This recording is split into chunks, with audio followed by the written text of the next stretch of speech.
हरि ओम। सर्वेभ्यो नमो नमः। अहम् अस्मि कमलकिशोरः। उत्तराखण्ड संस्कृत विश्वविद्यालयस्य शिक्षाशास्त्री प्रथमवर्षस्य छात्रोऽस्मि। अहं भवतां समक्षम् अधिगम आकलनस्य विषयान्तर्गते प्रदत्तकार्ये मूल्याङ्कनस्य तात्पर्यं महत्त्वं च इति विषयम् उररीकृत्य स्वकीयां प्रस्तुतिं ददामि। मूल्याङ्कनम् आङ्ग्लभाषायै इवेल्युएशन् इति कथ्यते। मूल्याङ्कनस्य भूमिका। मूल्याङ्कनम् इत्यस्य अर्थः अस्ति विद्यार्थिनः ज्ञानस्य, कौशलस्य, दृष्टिकोणस्य च सम्यक् विश्लेषणपूर्वकं मूल्यनिर्धारणम्। एषा प्रक्रिया शिक्षाविषये प्राप्तफलं परीक्षा उद्देश्यानां सिद्धिं ज्ञातुं प्रयुज्यते।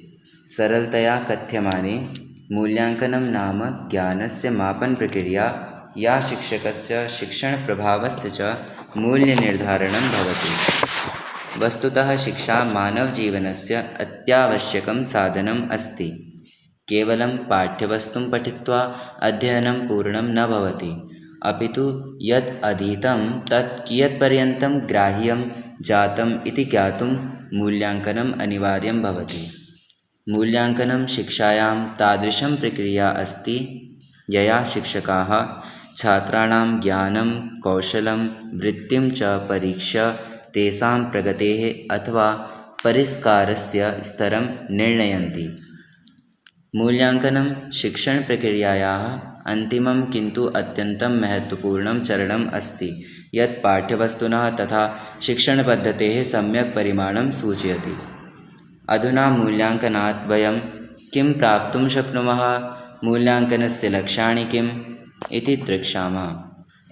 मूल्याङ्कनस्य लक्ष्यं कियत् ज्ञानं प्राप्तम् इति, कुत्र कुत्र सुधाराय आवश्यकता अस्ति, शिक्षाकौशलानि कियन्ति विकसितानि इति एतानि लक्ष्यानि बुद्धौ स्थापितव्यानि येन वयं मूल्याङ्कनं कर्तुं शक्नुमः।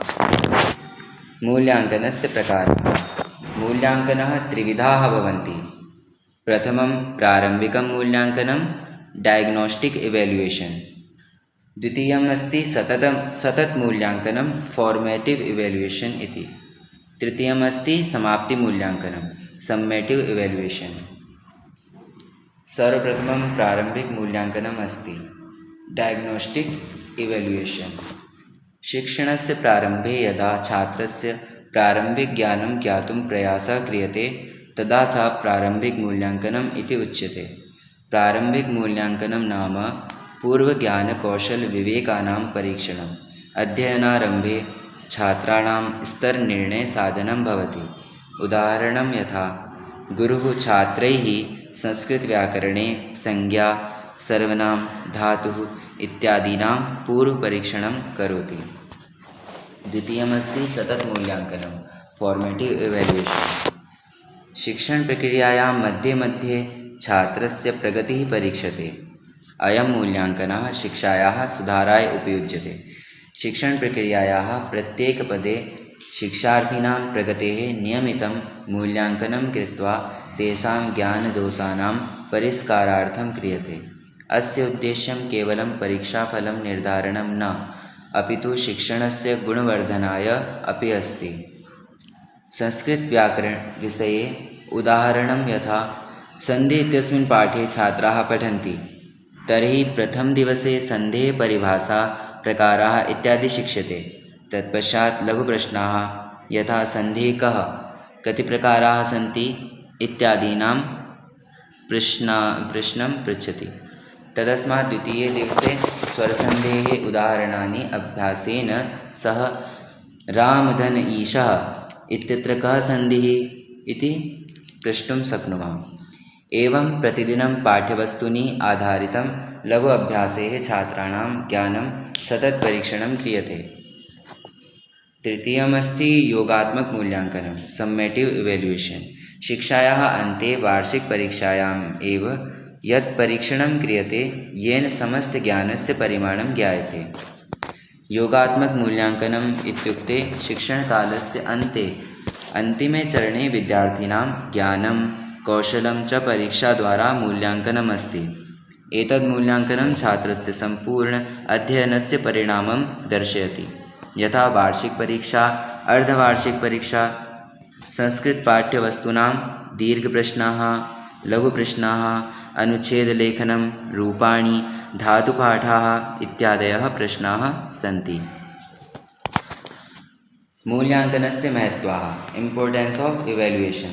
ज्ञानपरिमाणस्य साधनं छात्रः यत् पठितवान् तत् कियत्पर्यन्तं स्मृतौ स्थितम् इति मूल्याङ्कनद्वारा ज्ञायते।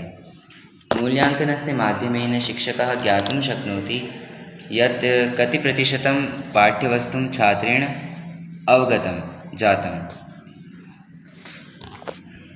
द्वितीयमस्ति शिक्षकस्य कार्यदक्षतायाः मापनं। यदि सर्वे छात्राः सम्यक् अङ्कं न प्राप्नुवन्ति तर्हि शिक्षकस्य शिक्षणपद्धतिः पुनरावलोकनीया भवन्ति। यदि बहवः छात्राः सम्यक् प्रकारेण न अवगच्छन्ति तर्हि शिक्षणपद्धतेः परिवर्तनाय आवश्यकता अस्ति इति निश्चीयते।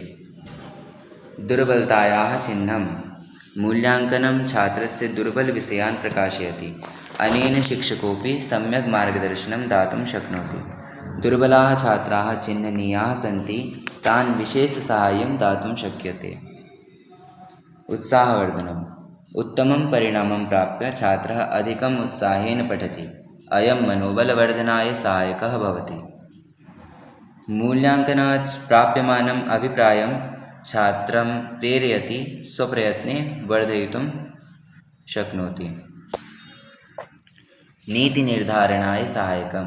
शासनं, संस्था वा यदि यथायोग्यं मूल्याङ्कनं कुर्वन्ति तर्हि शिक्षानीतिं सम्यक् प्रकारेण निर्धातुं शक्नुवन्ति। यदा पाठ्यवस्तु अथवा शिक्षणपद्धतिः अप्रभावकारी दृश्यते तदा नवनवीनयोजनाय मूल्याङ्कनं निर्णायकं भवति। मूल्याङ्कनस्य परिणामेन सम्पूर्णशिक्षायाः स्तरः उन्नीतः भवन्ति।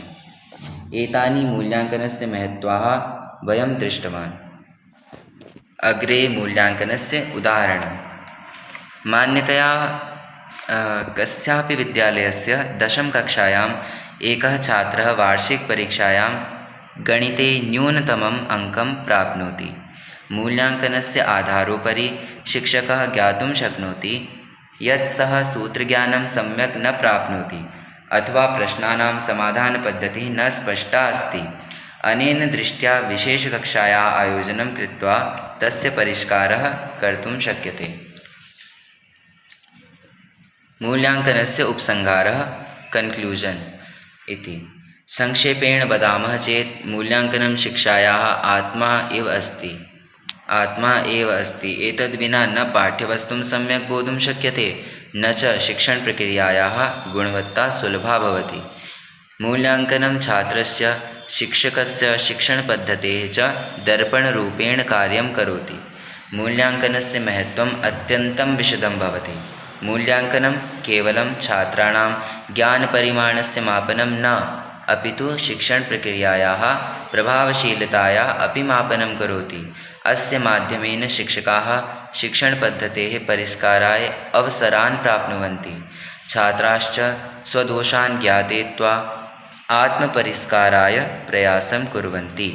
अतः मूल्याङ्कनं शिक्षायाः अभिन्नम् अङ्गं भवति, यत् शिक्षाप्रणाल्याः गुणवत्तावृद्धये, लक्ष्यसाधनाय च अनिवार्यं साधनं भवति। समुचितं मूल्याङ्कनं विद्यार्थिनां सर्वाङ्गीणविकासाय पथं प्रदर्शयति। अतः मूल्याङ्कनस्य सम्यक् रूपेण आयोजनं सर्वत्र आवश्यकं भवति। इत्यस्मात् अधिकम् आकलनस्य विषयान्तर्गते प्रदत्तकार्ये मूल्याङ्कनस्य तात्पर्यं, महत्त्वं च इति विषये वयं विस्तृतरूपेण द्रक्ष्यामः। तर्हि शान्तिपाठद्वारा एतत् सत्रस्य समाप्तिं कुर्यामः। ॐ सर्वे भवन्तु सुखिनः, सर्वे सन्तु निरामयाः, सर्वे भद्राणि पश्यन्तु, मा कश्चित् दुःखभाग् भवेत्। ॐ शान्तिः शान्तिः शान्तिः शान्तिर्भवतु। धन्यवादाः।